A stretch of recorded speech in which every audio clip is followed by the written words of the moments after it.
So where I am going, you cannot follow. The words of Jesus in John's gospel. Thanks, lectionary. I can't think of a better passage for a final sermon. This is my last sermon as pastor.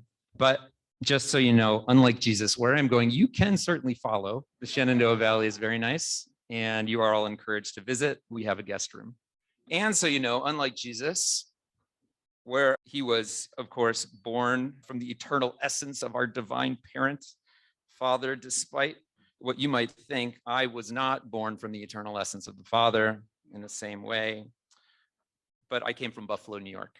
That's the name of our sermon for today. And I still call Buffalo home. It's that kind of thing, right? Born and raised in Buffalo is the kind of thing that kind of sits on your heart. You don't leave it. There it is. Now, everyone knows a few things about Buffalo, right? You know some things about Buffalo. I mean, things that are like maybe true or not true. You just know they've been implanted in your brain somehow. Like you may know it snows a lot there, right? Who knows that it snows a lot in Buffalo? Yeah, it is true. It does snow a lot in Buffalo. As a matter of fact, this year, Buffalo had the most snow out of any city, and they judge city as larger than 100,000 people, than any other city in the United States, more snow. And this is because it's right on Lake Erie. So the wind comes up and goes all the way down Lake Erie, and then it dumped it on my house. I actually lived in what would be the snow belt. So we got extra snow, more than most people would get. Many people also know about Buffalo that it had a football team that went to and subsequently lost 4 Super Bowls in a row. And somehow, and I don't know how, people see this as a negative or something to make fun of, but no other team in the history of the NFL has made it to 4 Super Bowls in a row. Remember that. This is a very positive thing. Go Bills. Maybe most people don't know that Buffalo is the place that our 25th president of the United States, William McKinley, was assassinated during the 1901 Pan-American Exposition. Buffalo had things like Pan-American Expositions in 1901 because at that time it was the 8th largest city in the United States. Los Angeles was the 36th at the time.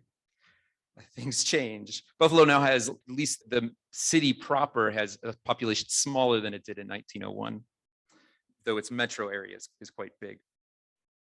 And of course, many people know Buffalo as the place where chicken wings come from, right? Buffalo wings, that's right. Where buffalo wings were invented. Though there are a surprising amount of people that actually don't know that I've talked with. And if you didn't, now you do. That they're not just named after buffaloes for whatever reason. It's after Buffalo, New York. And another thing to know is that chicken wings, by the way, in Buffalo, we don't call them buffalo wings. They are just chicken wings. Chicken wings are actually always better in Buffalo. It's true. The sauce is always better. And we eat a lot of them, which may explain something about the extra high rates of heart disease in Buffalo as well. But just remember, when you are in Buffalo, you can, if you like, order your chicken wings with ranch instead of blue cheese, but you will be judged and you will get lots of stares and there will be murmurs. And you may not be invited back. Your friends may not invite you back. That's probably not true. Buffalo has a few nicknames that everyone in the city of Buffalo recognizes. One of those nicknames is the Nickel City. So this is the back of the Indian head nickel from the early 1900s, and on the back simply is a buffalo. Real simple. So there's a buffalo on the back. Everybody in Buffalo knows that they live in the Nickel City. Another is the Queen City. Does anybody know why Buffalo is called the Queen City? Because it's not the King City. What's the King City in New York? New York, right? So it's the second biggest city. It's always the Queen City. So everyone in Buffalo knows that they're the Queen City. And I am often asked when I tell people I'm from Buffalo, they say, "Oh, well, you must go to New York City all the time." No, New York City is extremely far away from Buffalo. It's about as far away as you can get and still be in the same state. Buffalo is very much not like an East Coast city. It is much more Rust Belt, Great Lakes, has much more in common with the Midwest than it does with the East Coast. It is a industrial town that has seen better days. Hopefully it'll continue to see better days. And finally, one thing that is, I think we think is our official name is Buffalonians know their city as the city of good neighbors. And it is hard to really describe how true this is. And maybe that's somebody with nostalgia coming from Buffalo. But it really is true. People really seem to care about one another. I remember when my sister-in-law had cancer and the community rallies behind it, the news events that were there. And it was just something that I couldn't imagine happening in some of the other communities that I lived in. It really is the city of good neighbors. It's a small town feel in a good way. And really, there's a lot of Buffalo expatriates, as you would imagine. Lots of people from Buffalo have found other places to live. But you will see around town Buffalo Bills hats or Sabre shirts. And I tell you, there is a kinship. As soon as you see that, that is just, it's amazing. This may be true for all of us, I think. Maybe some more than others, that we have places that implant themselves upon us. That part of ourselves are attached to those places. And the emotional and spiritual connection that we feel is significant. So right now, there's a special gut-wrenching feeling every time I turn on the news and hear about the events that happened in Buffalo. My home is now used as shorthand for horrific, racist, white violence. People now talk about my city, and this is not obviously the worst part of it, as a noun, as a Buffalo, like they talk about a Charlottesville. That hurts. Not because we need to compare this violence with other violence, but because those connections always make things more real. Anytime we have more than an intellectual connection with violence, violence, of course, ceases to be something that's just intellectual, something that we think about, something that we know is wrong. I could know the facts about gun violence and deplore it, but it didn't imprint itself upon me until I got held up at gunpoint twice. There's something about staring at a gun pointed in your face to make you see violence, not so much as a statistic or even an action, but a force. A force that disseminates throughout the world and around us and guides us, informs us. Violence is a force that is shaping people and the world, a force that distorts, dissolves, and destroys God's creation. And it reverberates through each of us as we carry that violence with us. Buffalo is experiencing those reverberations now. It is carrying that violence with them, that deep racist violence. This last week, the entire, and I emphasize, the entire Buffalo Bills team, along with many Sabres players, went down to the east side to meet the residents there, to serve food, have a meal with them, and try and offer some comfort, as little as it was, amid the senseless death of 10 murder of 10 fathers, mothers, grandmothers, brothers, sisters, friends, and pillars of their community. This also included some Hall of Fame Bills players that were on that football team that gloriously made it to 4 Super Bowls in a row. Defensive end Bruce Smith, Hall of Fame defensive end Bruce Smith was there, for instance. Jim Kelly, Thurman Thomas, they were all there. People that have decided to stay in Buffalo when they went there thinking, who would ever want to be in Buffalo? And they learned that it really is the city of good neighbors. But when Bruce Smith was interviewed by local radio, he talked about real violence. He talked about white supremacy. He talked about the faithfulness of the people on the east side of Buffalo that he talked to. And he also mentioned the residing fear that many of the youth in the neighborhood felt, how some were terrified to go out, how this is a reverberation of that violence that embeds itself in people. Violence is not simply an act, one and done, but it has a way of taking up residence in our souls in fear and terror and angst, anger. Violence reverberates into more violence. And this is perhaps what the shooter wanted. He wanted fear. He wanted to inspire and to terrify. He wanted to tear down life and to spread violence as a controlling force.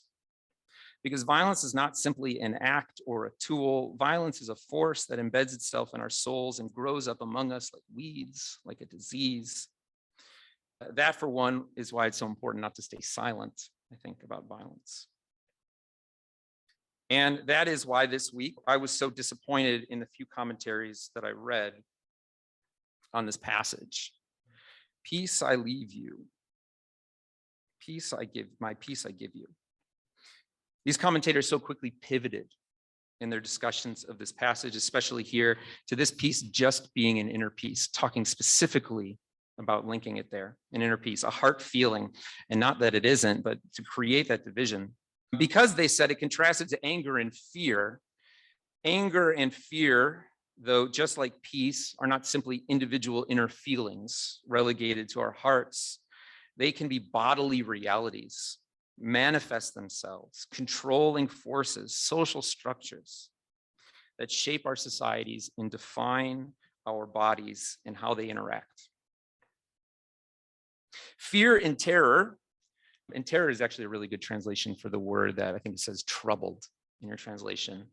Terrasso could certainly be terror. Maybe that fits a lot better. But fear and terror are forces used to keep people in line. And if this is the opposite of peace, then peace is truth and liberation, for sure, not simply just the absence of overt conflict. And this is true in Buffalo. This week I was listening to NPR, and some of you may hear this because we probably have a couple NPR listeners in here, is my guess. But they interviewed a Buffalo poet laureate and community organizer, Jillian Hainsworth, born and raised on the east side of Buffalo. And she brought up a not unexpected hashtag that was making its rounds, hashtag Buffalo Strong. You'd imagine, right? That's the common hashtag that we hear after events like this. But she said that she was calling for something different. She didn't think that's what was needed. She wanted instead a hashtag Buffalo Honest.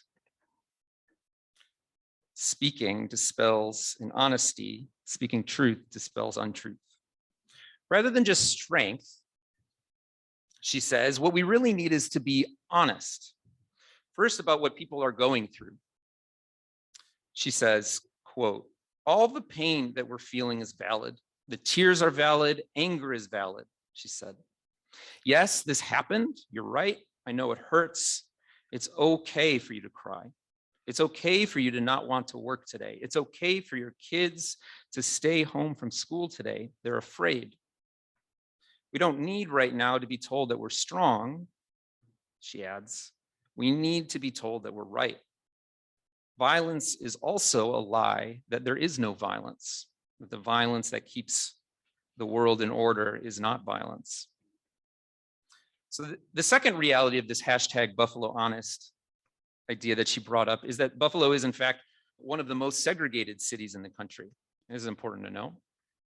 It's constantly within at least the top 10 as these lists go, depending on how the lists are formulated. And this is actually not uncommon for these old Rust Belt cities. Buffalo, in fact, built a highway right down the middle of its city to make sure that it stayed segregated. Erie County, the county that it's in, is profoundly white. Its suburbs, almost all are 90% plus white. And of all the people that identify as Black within the city of Buffalo, roughly 85% live east of Main Street. In Buffalo, there are 51 census block groups that have limited access to supermarkets. Every single one is located east of Main Street, which is why, by the way, this tops friendly markets mattered so much. One more quote from Hainsworth, and this one up here. I think a lot of people, she says, especially on the east side of Buffalo, have been forced to live in a perpetual state of survival. And it's always something. If it's not something with the police, it's something with the water. If it's not the water, it's public health, it's literacy, it's crime, it's housing. All of this is a symptom of poverty. If you're not out here mourning the loss of our community members, you might be trying to figure out how to get your paycheck. So we have been stuck in this state of survival. We don't exist to survive. We can demand more, and we are owed more. This is violence, and it goes beyond this one event. This is peace as the world gives. As I was coming across commentaries, it was always funny because they would talk about Jesus doesn't give peace as the world gives, and then they go on to talk about Jesus's peace and say nothing about how does the world give peace? That's what I wanted to know. What was that? And I couldn't get that. I mean, I had a limited setting of selection of commentaries, but this is peace as the world gives. right? The violence that denies that there's violence, the violence that brings peace. But Jesus claims he comes not to give this sort of peace as the world gives. So we must ask ourselves, what peace do we live into as people of God? Some people may act in Buffalo and elsewhere at times like this, like what we really need is to be strong, to make it through, because the status quo is good. It's just these one or two sick people, right? But the violence runs deeper and it grows and infests, becomes more and more the norm. We live in a country where your zip code says more about your future than anything about your intelligence or work ethic. I don't remember who said that. It probably was Lisa Thornton, but I heard it from somebody. I should just quote somebody because I just don't want to plagiarize. Somebody will come back to the sermon later and I'll get in trouble. But peace requires much more. And the positive struggle for life offers so much more. Peace is not the absence of violence. We talk about violence and nonviolence as if violence is the real reality and we either have it or we don't. But peace is an active struggle for life and for love and for peace and for the work of God's creation. Jesus says to his disciples, "Peace I leave with you, my peace I give you." This little snippet itself comes from Jesus's farewell discourse. He says, I'm going to say a few words of goodbye, and then he spends 5 chapters trying to show what is coming is not simply a terrible tragedy. Jesus is about to experience terror. He talks about that anger and that fear. I'm sure that's there, not as a feeling or simply as a feeling, but as a force that rains down on him. As a force. This is not some treatise on feeling calm in your heart, which is how it is often read. It is about real terror and anguish. And here is where peace must be understood. Jesus experiences violence on the cross, a violence that is not just an act, but a violence that the dominating forces mean to bring about peace through a controlling act of violence. And perhaps that is what Tops was, controlling act of violence. Crucifixion was designed to be public and gruesome. And it was designed that way so that everyone could see it and feel that violence in their bones, to know you do not turn against Rome. This is peace. This is peace as the world gives. This is the violence displayed at Tops on the east side of Buffalo, a violence designed to keep that peace, a peace that has been established on centuries of white supremacy, a reminder of the order of the world. It is not some random extraordinary violence. It is an eruption, certainly, of the violence that has so deeply shaped our world. It is a violence perpetuated through dog whistles and explicit comment about replacement and anti-immigrant rhetoric. Obviously, the replacement rhetoric has been in the news quite a bit. And you probably have seen a video, or maybe you haven't, of Tucker Carlson just going on and on about replacement. Plenty have put those together. I'm sure you can find it on YouTube, and it's scary. I don't mean to say that as a joke. It's scary because this is our normal for so many people. It's not our job, by the way, to not be political. I'm speaking to the choir, but it's not our job to not be political or simply note that both sides have good points or both sides are terrible, whichever side that you want to come down on that. Our job is with Jesus. It's to approach with all humility those entrenched in our own violence and to speak up in truth, #BuffaloHonest, about the violence that surrounds us, to be vectors. It's a word that I feel like I can use more now because of COVID, right? To be vectors of God's peace, actively struggling for peace. We speak in love and we hope for unity and we value every human being. We love our enemies and we are willing to admit where we are wrong and ask for forgiveness, but we also long for truth because we know peace only comes in that, in light. And so we cannot avoid talking about violence simply because it is viewed as impolite. We often think about violence as a moral decision and as a tool. We think about violence as a tool, and we ask, is it okay to use this tool? And in what situations is it okay to use the tool of violence? And in this way, it seems to predetermine whether violence is useful and effective. That's the idea. I don't want to answer that question this morning. I'm not telling you whether to use violence or not. Well, don't use violence.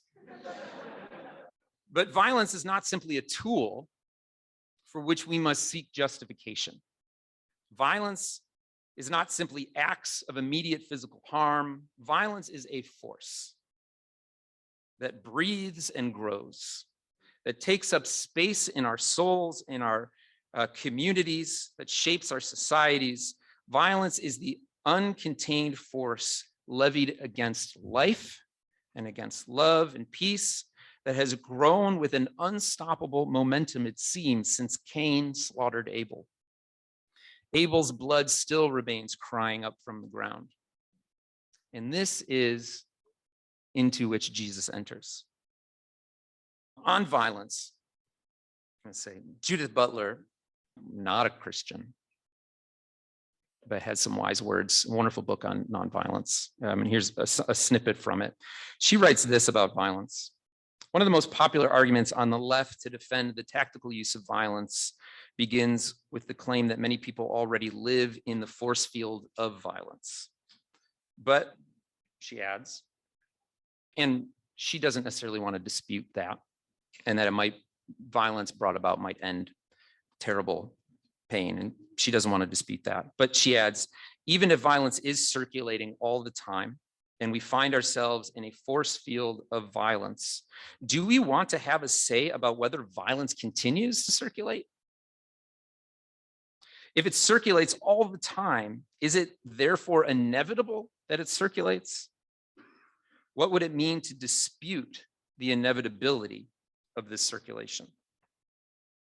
Indeed, when the world presents as a force field of violence, the task of nonviolence is to find ways of living and acting in that world such that violence is checked and ameliorated, that the force of this seemingly unstoppable reality is then fought against actively, ameliorated, precisely at moments when it seems to saturate that world, and offer no way out.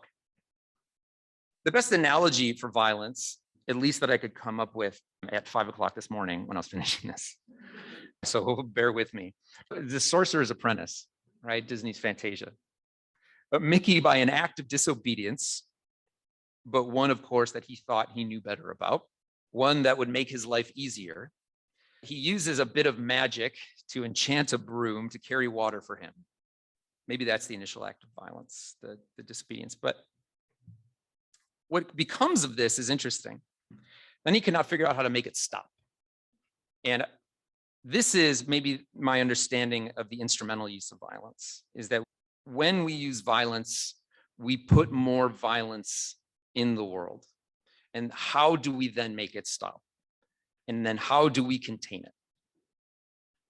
Violence multiplies. So when the water starts to overflow, what does Mickey do? Does anybody know, what does Mickey do? Yeah, he tries to break the broom. I think he's got an axe. I don't remember. It was 5 this morning. I didn't rewatch Fantasia. I think there was an axe, and I think all those pieces turn into more brooms, right? And so when he encounters what he sees maybe as violence, with more violence, it grows, it spreads, it makes it worse. With each attempt to address the problem violently, that situation gets worse. Violence might offer a temporary patch here and there, and I'm not an absolutist. Don't tell the Mennonites. But what we need is a way to ameliorate violence. We have to look at violence as this force, to turn its tide, to dissolve its power, to grow a new force in its place, in opposition, that does ameliorate it. This is the peace that I believe that Jesus leaves with us. We become a vector of that peace. My peace I leave with you. My spirit I leave with you. The Spirit comes to guide us, not to make us feel like we have warm fuzzies from God, but to guide us as these people of peace. Earlier, it says that God will come, and Jesus says, God will come and we will make a home with you if you keep my word in love, right? And I think we shine forth that home, that reality, that God amid the world in all of our failings and attempts. This is the peace that I believe that Jesus leaves with us. Those of us who put our trust in Jesus, says believe, but that word there, believe, really is so abused. Jesus says, trust me. I'm going to be crucified, but trust me. This is right. This is good. And it doesn't seem that way. But we trust in Jesus, which is, that's the hardest, but we do. And we are organized by the Spirit that Jesus sends, not to feel at peace, but to be, I'm gonna use that word again, vectors, to flow through and through with life amid death, with peace amid violence, and with love amid hate. To transform, to be transformed, to be agents of God's creation of life amid all the forces that fight to tear that creation apart, all the Cains designed, trying to bring creation back into nothing. We do this in our bodies and as a body. So I'd say this to people, I think, who I do not need to convince that justice is important, right? We're there. We've got it. Do you also believe that Jesus is important? Yes, good. I hope that is an obvious one too. Not that you believe the right things or that you have the feeling of Jesus's love in your heart. Not that I don't mean those things are good and true as well, but that Jesus matters for the world. It matters that God has come in flesh, not simply to teach, but to be peace, life, love, that a new force might be unleashed, that we might let this force grow up in ourselves, and that we can be sites of this new creation. In this moment where there is so much pain and violence, how do we then respond? Well, I don't have that answer. I like to give you 10 steps of what to do, but I'm hoping that this gives us some conceptual place to begin from. We be honest. Buffalo honest. We be honest. We tell the truth. We seek to find ways of instilling peace, of coming alongside those who are in fear and in torment. When we ourselves are in fear and torment, of being honest and letting that known, and continually seeking where that force of violence is and to be something different in that. Jesus is the center of true creation taking root. From the God who never stops creating for the benefit of the world that she loves. The church as a force for unity, wholeness, bringing together, and bringing to life truth. Now, the church does not have a great track record, right? And we can laugh because we know how true that is. But that does not mean that we do not try to go along in our imperfections and be that. And I think that it's not on our own power, right? We do that with Jesus, do that with God. I don't think the church is a force telling you to be a jerk to your parents because they don't realize your high ideals. I don't think the church is a force that tells you to go be mean to your neighbor because of their lawn sign. And seriously, go call your parents if that's a healthy thing for you to do and let them know how much you appreciate them. The church is not a force for making everyone an enemy, and it is not a force for saying that there is no enemy. Jesus doesn't say we do not have enemies. Jesus says we love our enemies. And that is the imperative. And my words are not meant to tell anyone who has experienced violence or is grieving from this tragedy or any other tragedy how they should respond at all, especially the racist violence that is at the heart of our society, that structures it. But Dr. King's words, so often quoted, could probably have been my whole sermon anyways today. And it's probably a good quote to go out on as your pastor.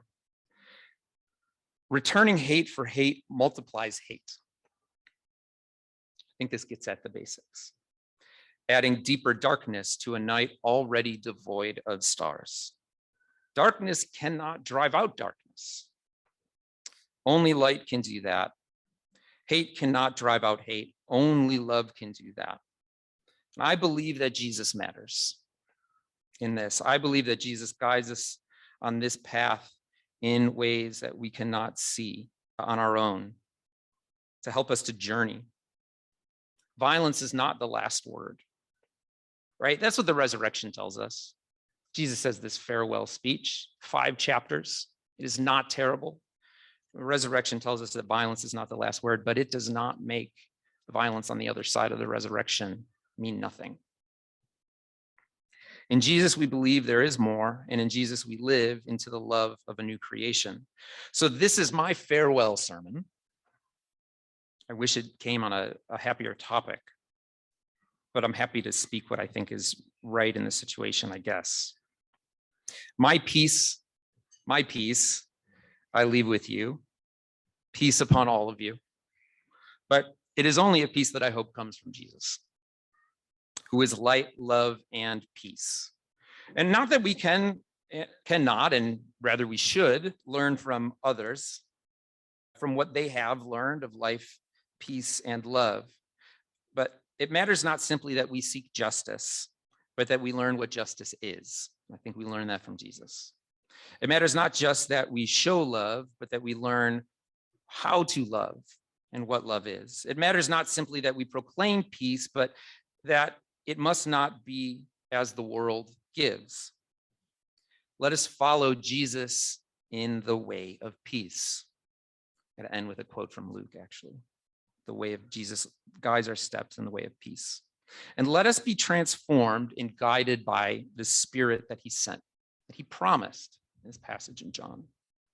As I say farewell, my greatest hope is that this love for Jesus remains here. And this is a community that continues to seek together to put on Christ like a garment, a new set of clothes, and to walk faithfully together in this world, being vectors for the gospel of peace. Amen.